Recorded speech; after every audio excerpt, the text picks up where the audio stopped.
인류의 생존을 위협하는 요소들이 많이 있습니다.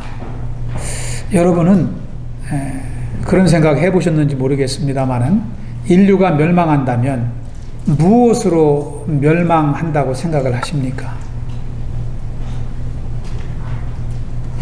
요즘에는 이 핵무기를 가지고 싸우는 시대가 되었습니다. 그런데요, 핵무기보다도 더 무서운 것들이 많이 존재하고 있습니다.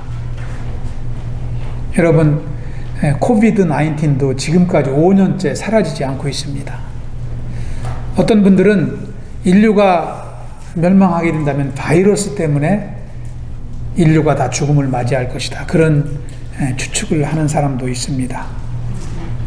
요즘에는 전쟁을 해도요, 사람이 타지 않는 그 무인기가 등장하는 시대입니다. 특히 AI가 전쟁 무기로 사용되고 있는 시대에 접어들었습니다. 그 인공지능 AI의 공격으로 인류가 멸망할지도 모른다. 그렇게 생각하기도 합니다. 어떤 분들은 아니다. 기후의 위기가 서서히 다가오고 있다. 아주 심각해지고 있다. 그래서 기후 때문에 인류는 더 이상 지구에 살 수 없는 날이 온다. 또 어떤 분들은 날씨보다도 더 위험한 것이 화산의 폭발이다. 화산의 폭발로 인해서 지구는 살 수 없는 환경이 될 것이다. 그렇게 예상을 하고 있습니다. 이런 것들은요, 전쟁보다 더 무서운 것이 언제 우리에게 닥칠지 모르는 선전포고 없이 우리에게 갑자기 닥치기 때문에 더 두려움이 되고 위기가 되는 것입니다. 실제로 화산 폭발 한 예를 들어보면은요, 화산 폭발로 인한 위험은 히로시마 원자 폭탄보다도 16만 배 더 위험하다고 그래요. 화산이 폭발하는 것이. 실질적으로 우리가 뉴스에서 접하지만은 지금도 세계 곳곳에서 화산이 폭발하고 있습니다. 화산 분화 현상이 계속해서 감지되고 있습니다. 불과 2년 전에 22년 1월 달에도 남태평양 열도 통가 섬에서, 통가 앞바다에서 해저 바다 밑에 있는 화산이 폭발해 가지고요 24,000 제곱미터의 섬이 생겨버렸습니다. 그 불과 2년 전에 있었던 일이에요. 그리고 같은 해 7월에는 일본 사쿠라지마 섬에서 5단계 화산이 분화해서 주민들이 다 대피하는 일이 불과 2년 전에 있었습니다. 또 작년에도 있었습니다. 작년 6월에는 하와이 킬라우에아 화산이 분화했습니다. 또 같은 6월 달에 2018년도에 분화했던 필리핀 마yon 화산이 2023년에도 또 분화를 했어요. 작년에도 또 분화를 했습니다. 그래서 수만 명이 대피한 사건이 이제 뉴스에 보도된 적이 있습니다. 여러분, 우리가 사는 지역과 한국은 화산과 크게 이렇게 가까이 하지 않는다고 생각이 되어서 안심할지 모르겠지만 안심한 지역이 없습니다. 한국과 가장 가까운 일본만 해도요, 현재 활동 중인 화산이 111개가 있다고 그래요. 111개의 산이 막 끓고 있는 것입니다. 언제 쏟아질지 모르는 것입니다. 한국은 예외가 될까요? 그렇지 않습니다. 이쪽에 있는 백두산이요, 활화산입니다. 그것이 또 언제 폭발할지 모르는 화산으로 추측하는 지질학자들이 많이 있습니다. 실질적으로 최근에 백두산 천지의 온천수 온도가 계속 올라간대요. 83도까지 올라가서 더욱더 화산 분화를 이제 더 가까이 예측하고 있는 것입니다. 그리고 그 지역의 식물들이 고온 현상으로 말라 죽어가고 있다는 것입니다. 백두산이 여름에 화산이 분화하면은 이 남서풍의 영향으로 북쪽이 피해를 입게 되지만 그 오른쪽 지도입니다. 여름철에 화산이 분화하면 중국 쪽에 피해를 입지만 만약에 겨울철에 분화하면은 북서풍의 영향으로, 북풍과 북서풍의 영향으로 한반도 전반 또 일본까지 영향을 준다는 거예요. 그 정도로 범위가 넓다는 것입니다. 우리가 역사적으로 잘 알듯이 로마 제국의 도시였던 이 폼베이가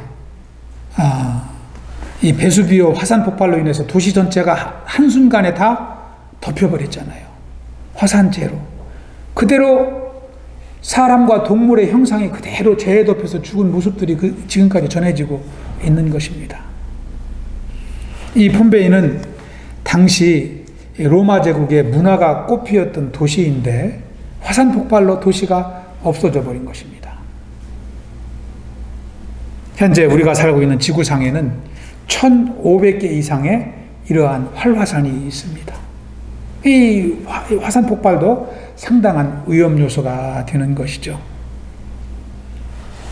우리는 아까도 말씀드렸지만 여러 가지 요소 때문에 이 땅에 살고 있지만 늘 불안한 생각을 갖고 살아가는 것입니다.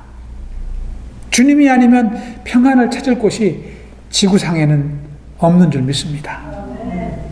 오늘 우리가 함께 읽은 이사야서 41장 말씀은요, 포로 가운데 있는 하나님의 백성에게 주시는 하나님의 말씀입니다. 여러분, 포로 가운데 사는 백성들은 얼마나 불안하고 두렵겠습니까? 환경적인 아무 다른 요인이 없다 할지라도 자유롭지 못한다는 그 자체만으로도 미래에 소망 없는 삶을 살아가는 것이 포로 생활입니다. 사람이 두려움에 빠지면은요, 살림이 아무리 넉넉해도 살 소망이 없어요. 그렇지 않습니까? 마음에 근심이 있는데 창고에 가득한 금은 보화가 무슨 소용이 있겠습니까? 아무 소망이 없는 것입니다. 그래서 재난도 무섭지만 마음의 두려움 또한 우리의 생명을 위협하는 큰 요인이 되는 것입니다. 실제로 2차 대전 때 많은 사람들이 전쟁에서 목숨을 잃었습니다. 그런데요, 자연 사망률도 평소보다 훨씬 높았다고 그래요. 왜 그랬을까요? 전쟁 때문에 내가 언제 죽을지 모른다는 그러한 두려움 때문에, 그래서 전쟁이 언제 끝날까 낙심하는 마음 때문에 건강이 악화되고 스트레스가 증가하고 그래서 생명이 단축되었다는 것입니다. 자연 사망자도 많이 증가했다고 그래요. 우리 성도들에게는 낙심이 찾아오지 않을까요? 믿음의 백성에게도 낙심이 찾아옵니다. 세상이 우리를 두렵게 하기 때문입니다. 낙심은 하나님을 향한 믿음을 올가맵니다.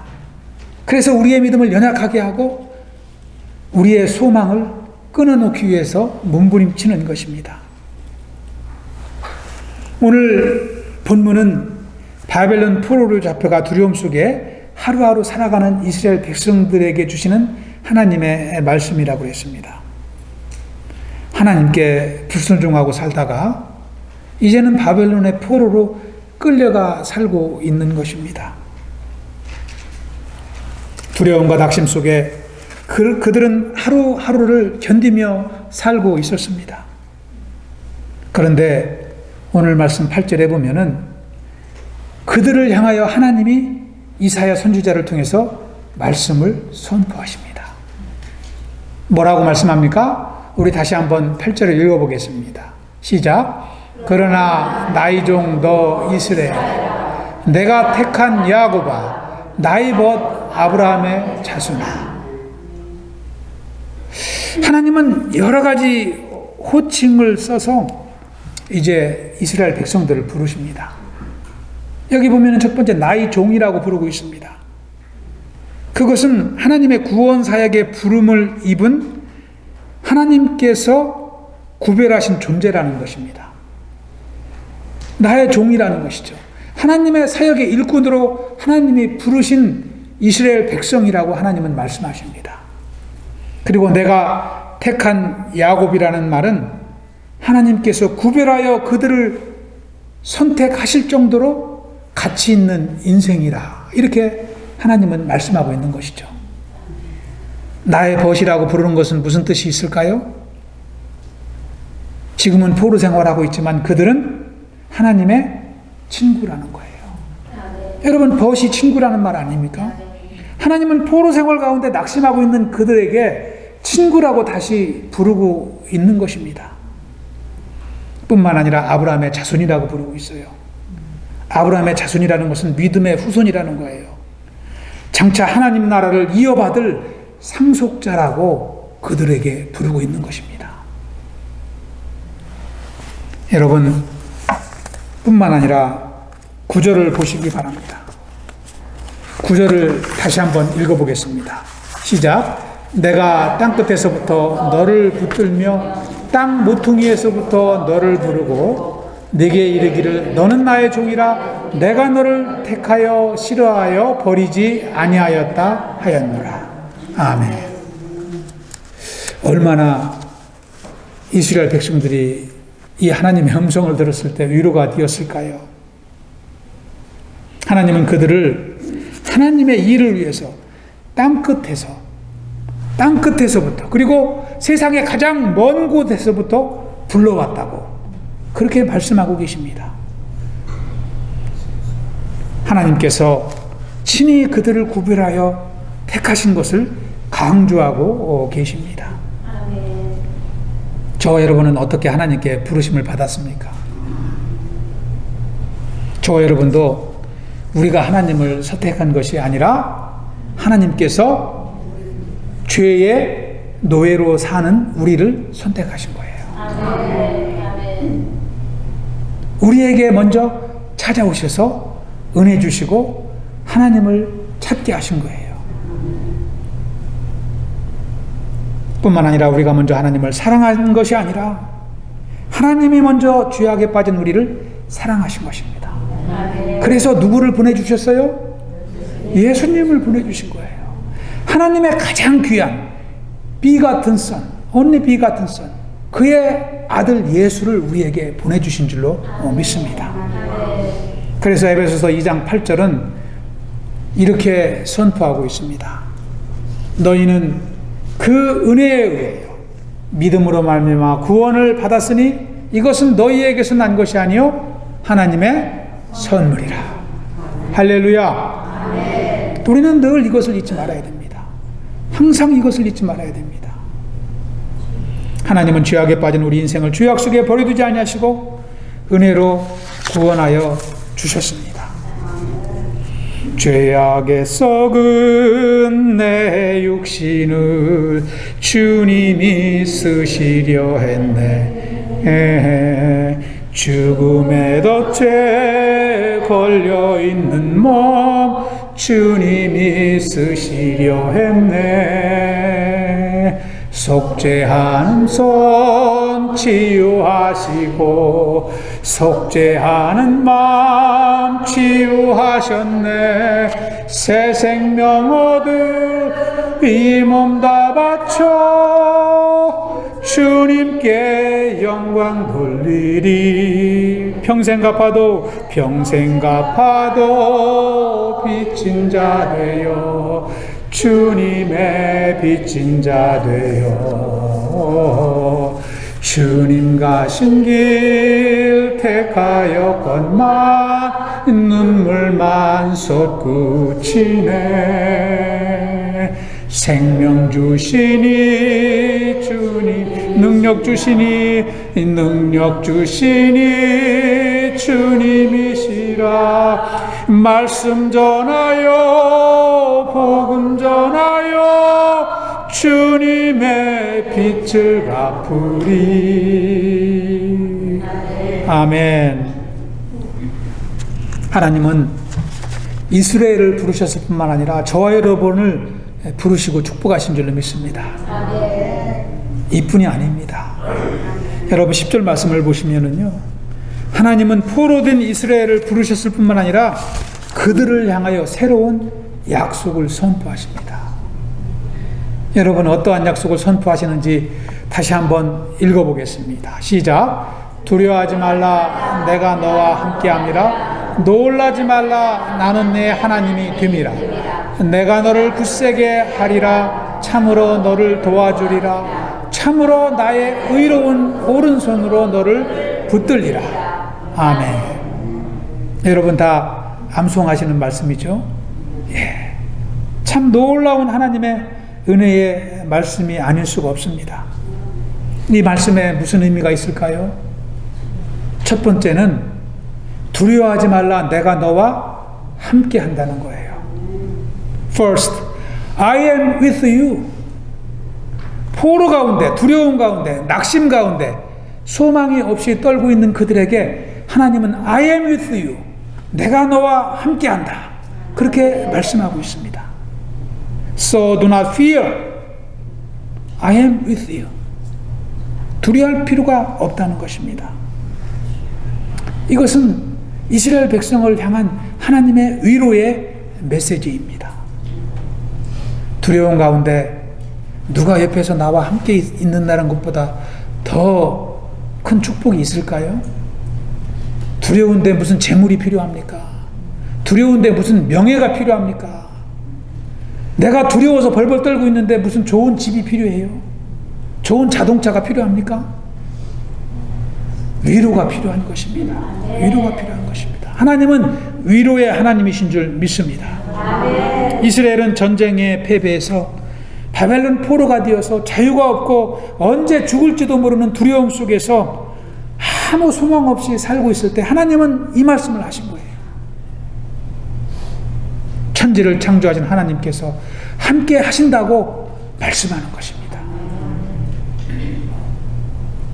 위로가 사람을 살리는 줄 믿습니다.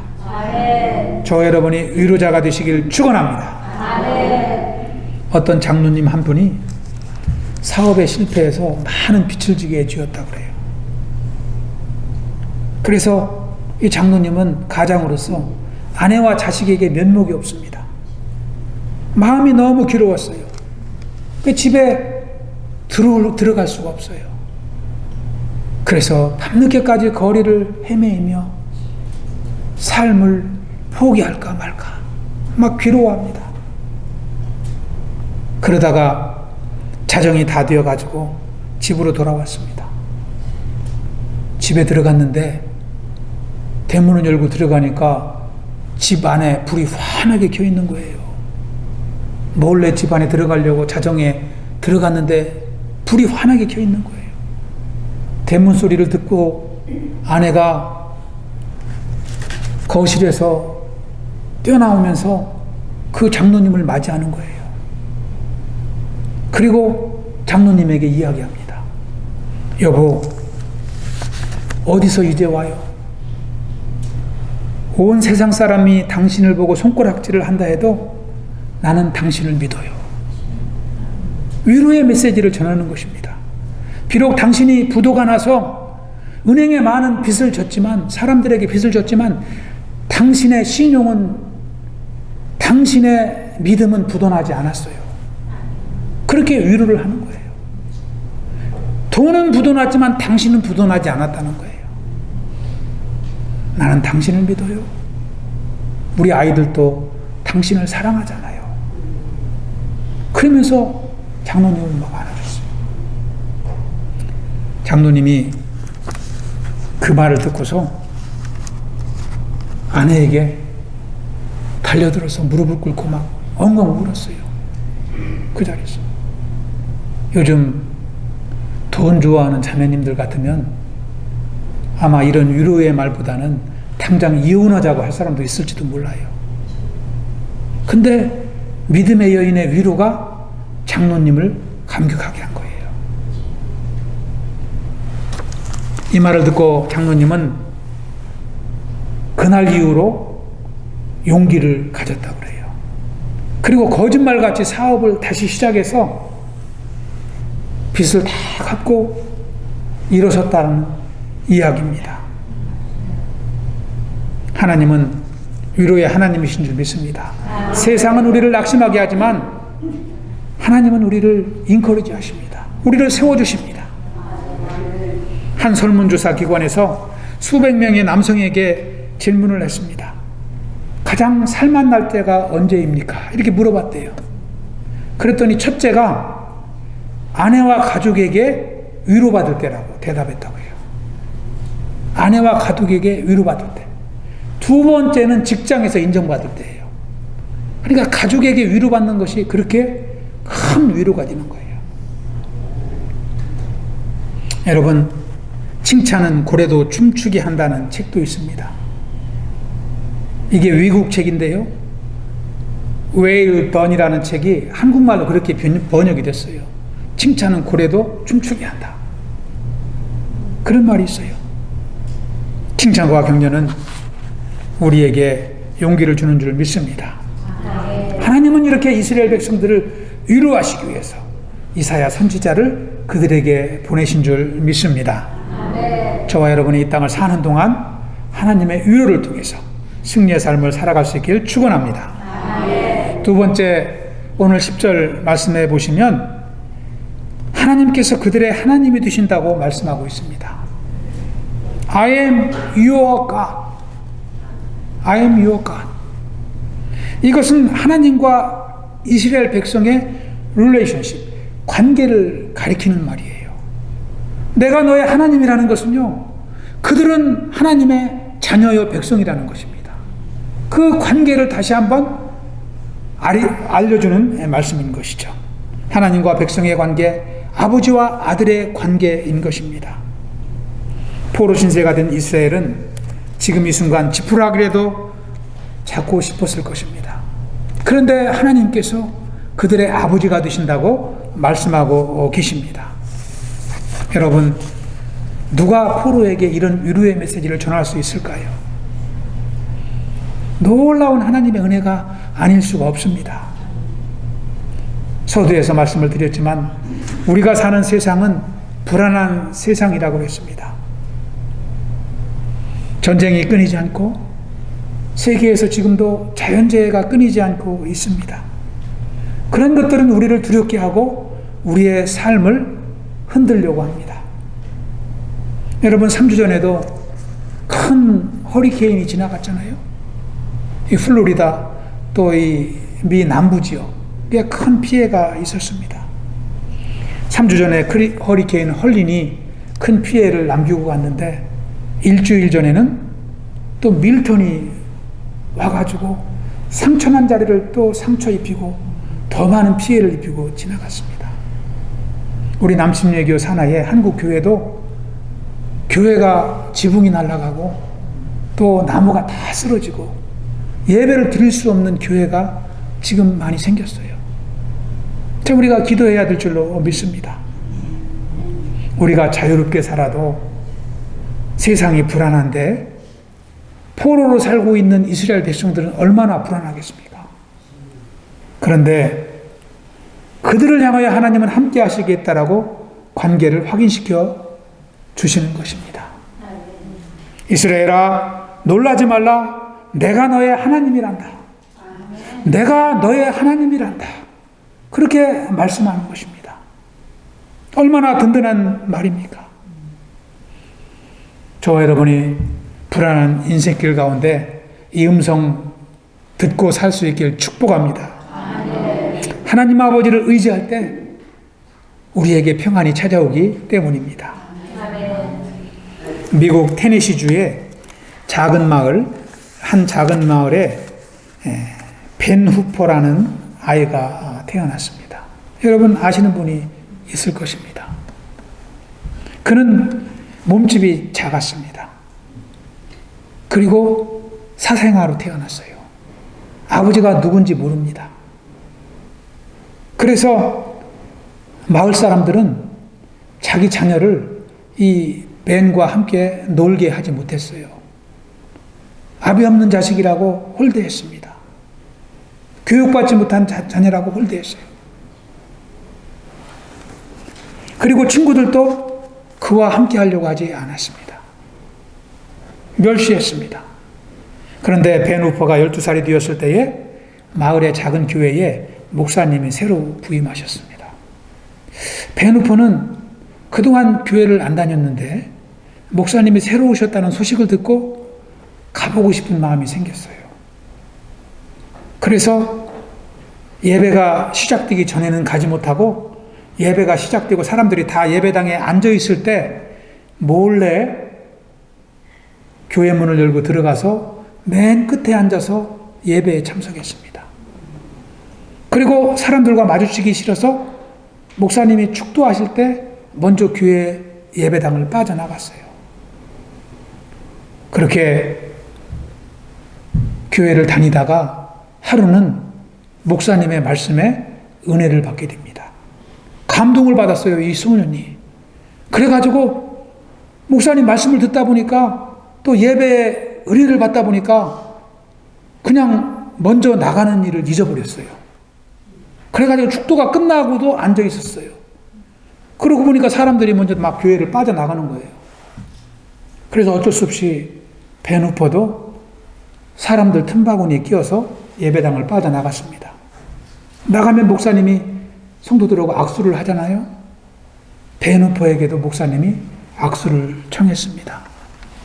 그리고 벤에게 목사님이 질문한 내용이 뭐냐면, 네 아버지가 누구신지 너는 아니? 이렇게 물어본 거예요. 주위의 사람들은 그 아이가 누군지를 알고 찬물을 끼얹은 것 같이 조용해졌어요. 아니, 목사님 왜 저런 질문을 하실까? 근데 목사님은 그 아이를 아시고 기도하고 계셨던 거예요. 그러면서 목사님은 다시 환한 얼굴로 벤에게 말을 건넸습니다. 벤, 나는 네 아버지가 누구인지 안단다. 네 아버지는 하나님이야.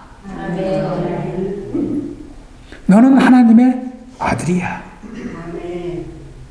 이 벤이 처음으로 아버지를 확인하는 순간이었습니다. 벤은 목사님의 말을 듣고 낯이 뜨겁고 당황해서 손을 뿌리치고 나갔습니다. 그 벤의 뒤통수에 대고 목사님은 다시 한번 큰 소리로 외칩니다. 벤, 너는 하나님의 아들이니까 훌륭한 사람이 되어야 된다. 그렇게 이야기를 했어요. 벤은 그 소리를 듣고 달려나갔습니다. 세월이 흘러 벤 후퍼는 테네시주 주지사가 됩니다. 가버너가 됩니다. 그는 주지사가 되어서 이렇게 이야기를 합니다. 제가 목사님께 제가 하나님의 아들이라는 말을 듣던 그날이 바로 테네시주 주지사가 태어난 날입니다. 그때부터 벤은 다른 인생을 살아가게 된 것입니다. 여러분, 하나님의 자녀라는 것이 얼마나 큰 축복입니까? 포로 생활하고 있는 이스라엘 백성들에게 너는 나의 아들이다 라는 이 위로의 메시지가 그들을 다시 한번 하나님의 자녀로 세운 줄로 믿습니다. 저와 여러분이 하나님의 자녀로 소망 가운데 살아갈 수 있길 축원합니다. 세 번째로 하나님은 뭐라고 말씀하십니까? I will help you. Third, I will help you. 내가 너를 도와주리라. 내가 너를 도와주리라. 하나님은 그들을 도우신다고 말씀하십니다. 이 말씀은 하나님의 그들을 향한 사랑의 메시지입니다. 도와주시겠다는 거예요. 너희가 포로로 있지만 내가 너를 도와주겠다는 것입니다. 도와주겠다는 것은 그들의 불순종의 죄악을 다 용서하시고 다시 한번 하나님의 자녀로 품어주시겠다는 약속입니다. 어떻게 하나님은 도우신다고 말씀합니까? I will strengthen you.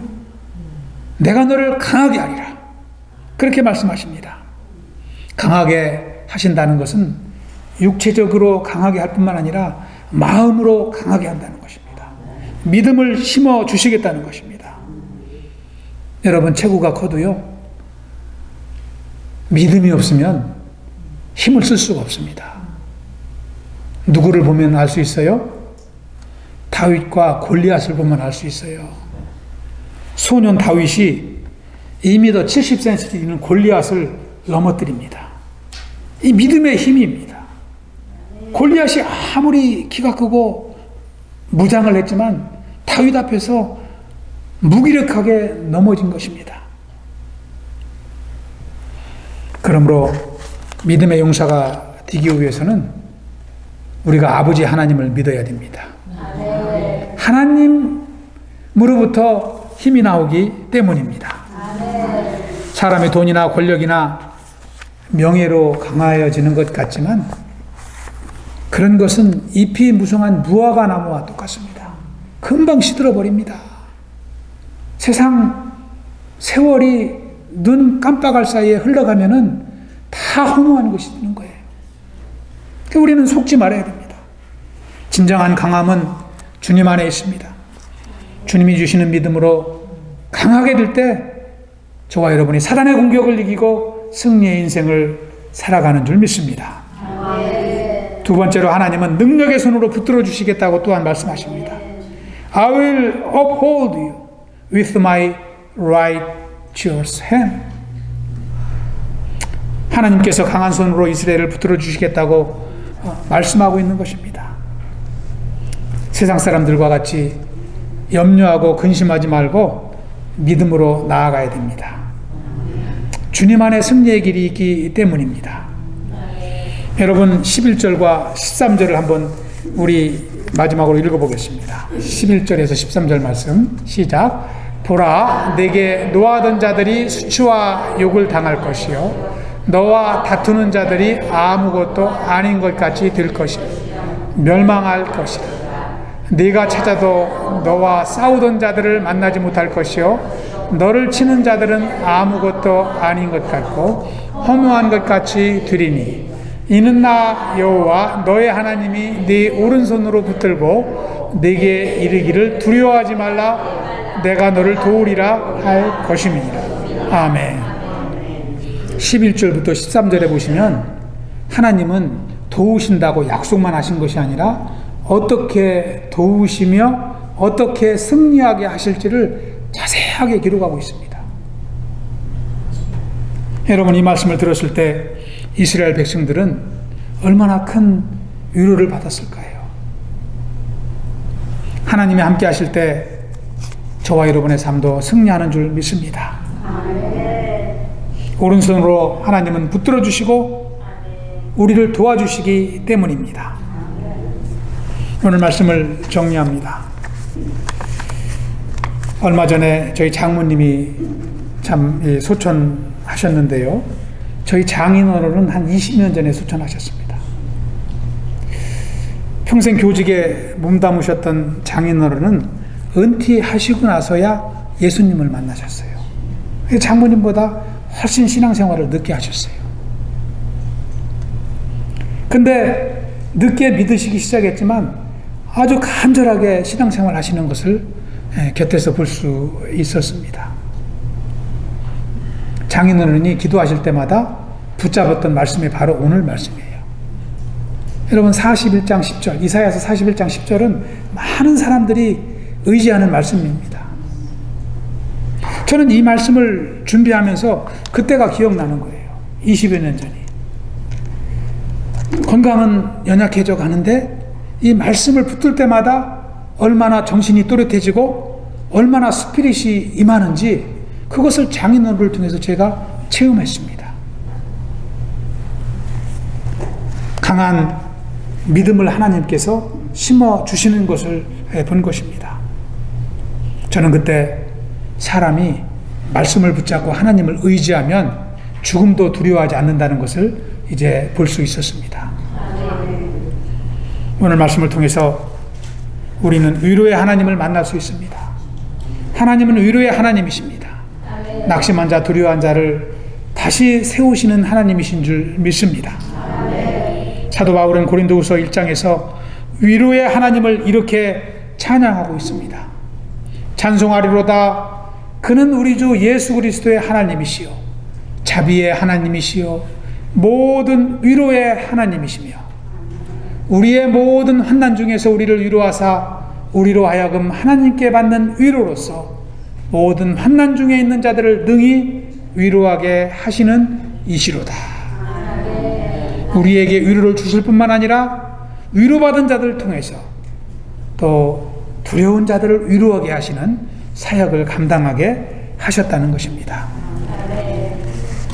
위로의 하나님을 저와 여러분이 찬양하며 살 수 있기를 축원합니다. 포로 가운데 있던 이스라엘에게 위로를 주셨던 하나님은 오늘날 저와 여러분의 삶 가운데도 살아 역사하시는 하나님이십니다. 우리 마지막으로 10절 말씀 한번 합독하겠습니다. 이 10절이 이번 주 암송 요절입니다. 여러분 암송하시지만 다시 한번 이 말씀 암송하시며 은혜 받길 기도합니다. 시작. 두려워하지 말라, 내가 너와 함께합니다. 놀라지 말라, 나는 내 하나님이 됨이라. 내가 너를 굳세게 하리라. 참으로 너를 도와주리라. 참으로 나의 의로운 오른손으로 너를 붙들리라. 아멘. 고난 중에 있을지라도 저와 여러분이 위로의 하나님을 통하여 승리의 삶을 사시길 축복합니다. 우리 한번 함께 해보겠습니다. 두려워하지 말라. 두려워하지 말라. 아멘. 기도하겠습니다. 아버지 감사합니다. 주님께서 오늘도 복된 주의를 허락하여 주시고 찬양과 기도와 말씀 속에 하나님을 참 예배하게 하시니 감사를 드립니다. 특별히 죄악 가운데 있는 우리 인생을 구별하여 세워주시고 또 하나님의 백성으로 살게 하시는 주님의 은혜를 찬양합니다. 우리의 삶 속에서 늘 하나님을 의지할 수 있는 믿음을 허락하여 주시고 우리가 세상을 보고 낙심하며 두려워하는 인생이 아니요 하나님을 바라보며 승리의 삶을 살아갈 수 있도록 인도하여 주시옵소서. 또한 낙심한 영혼들을 위하여 중보하게 하시고 위로하는 하나님의 일꾼으로 살아갈 수 있도록 축복하여 주시옵소서. 감사하오며 예수님 이름으로 기도하옵나이다. 아멘. 다 같이 일어나셔서 우리 함께 찬양하겠습니다. Would you stand up, please?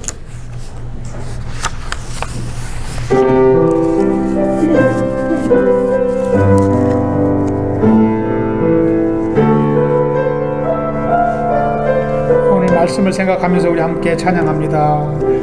아무것도 두려워 말라. 주 나의 하나님이 지켜주시네. 놀라지 마라. 겁내지 마라. 주님 나를 지켜주시네. 아무것도 두려워 말라. 아무것도 두려워 말라. 주 나의 하나님이 지켜주시네. 놀라지 마라. 겁내지 마라. 겁내지 마라. 주님 나를 지켜주시네. 내 맘이 힘에 겨워 내 맘이 힘에 겨워 지칠지라도 주님 나의 힘이 되시네. 세상의 험한 꿈과 몰아칠 때도 주님 나를 지켜주시네. 주님은 나의 산성, 주님은 나의 요새, 주님은 나의 소망, 나의 힘이 되신 여호와. 아무것도 두려워 말라. 아무것도 두려워 말라. 주 나의 하나님이 지켜주시네. 놀라지 마라. 겁내지 마라. 주님 나를 지켜주시네. 아무것도 두려워 말라. 주 나의 하나님이 지켜주시네. 놀라지 마라. 겁내지 마라. 주님 나를 지켜주시네. 내 맘이 힘에 겨워 지칠지라도 주님 나를 힘이 되시네. 아멘. 세상의 험한 꿈과 몰아칠 주님 나를 지켜주시네. 주님은 나의 산성, 주님은 나의요, 주님은 나의 소망, 주님은 나의 소망, 나의 힘이 되신여. 내 맘이 힘에 겨워 지칠지라도, 내 맘이 힘에 겨워 주님 나를 지켜주시네.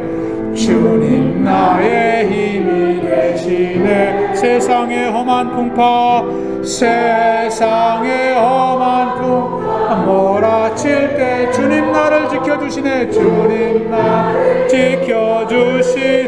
주님은 나의 산성, 주님은 나의 사, 주님은 나의 요새, 주님은 나의 여, 주님은 나의 소망, 주님은 나의 나의 힘이 되신 여호와, 나의 힘 되신 여호와.